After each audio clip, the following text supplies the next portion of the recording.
Taoiseach, I think it's important to take this opportunity to bring a bit of balance into the discussions around the visit of the US President and his wife, given the almost unprecedented slobbering over them that the nation has been exposed to over the last number of days. And it's really hard to know which is worse, whether it's the outpourings of the Obamas themselves or the sycophantic fawning over them by sections of the media and the political establishment.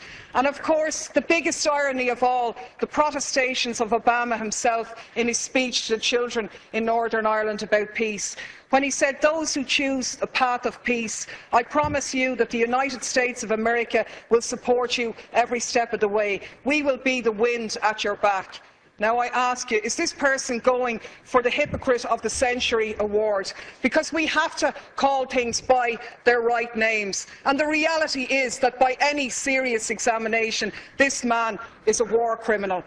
He has just announced his decision to supply arms to the Syrian opposition, including the jihadists, fuelling the destabilisation of that region and continuing to undermine secularism and knock back conditions for women. This is the man who is in essence stalling the Geneva peace talks by trying to broker enhanced leverage for the Syrian opposition by giving them arms, and to hell with the thousands more who lose their lives, or the tens of thousands more who will be displaced as this war goes on. This is the man who has facilitated a 200% increase in the use of drones, which have killed thousands of people, including hundreds of children. What steps are you going to take to ensure that no weapons for Syria are going to go through Shannon in breach of our international laws on neutrality? What steps are you going to take to showcase this country not as a lapdog of US imperialism, but as an independent nation with an independent foreign policy which takes a lead in international diplomacy to outlaw the use of drones, the favourite method of extermination of your friend Mr. Obama?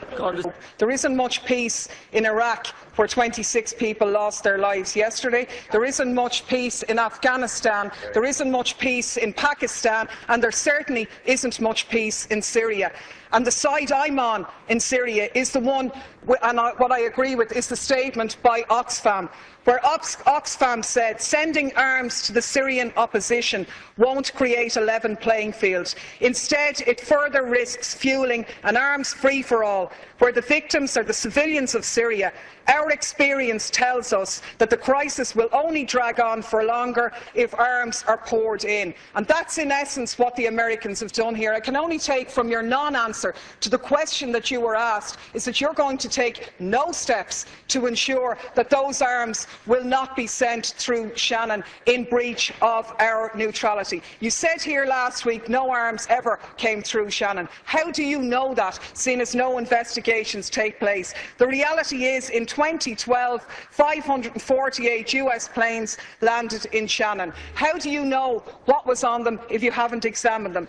And the last point I'll make is that people in this country are very fond of our American brothers and sisters, and I think we stand far more shoulder to shoulder with them by making valid criticisms of their president, who has broken his election promises, rather than just pimping this nation as a tax haven for their corporations. I'm sure the Americans would far prefer if their multinationals paid their taxes at home rather than offshore here, so they could develop their health care, so they wouldn't be wasting money on arms being sent to slaughter people in other countries.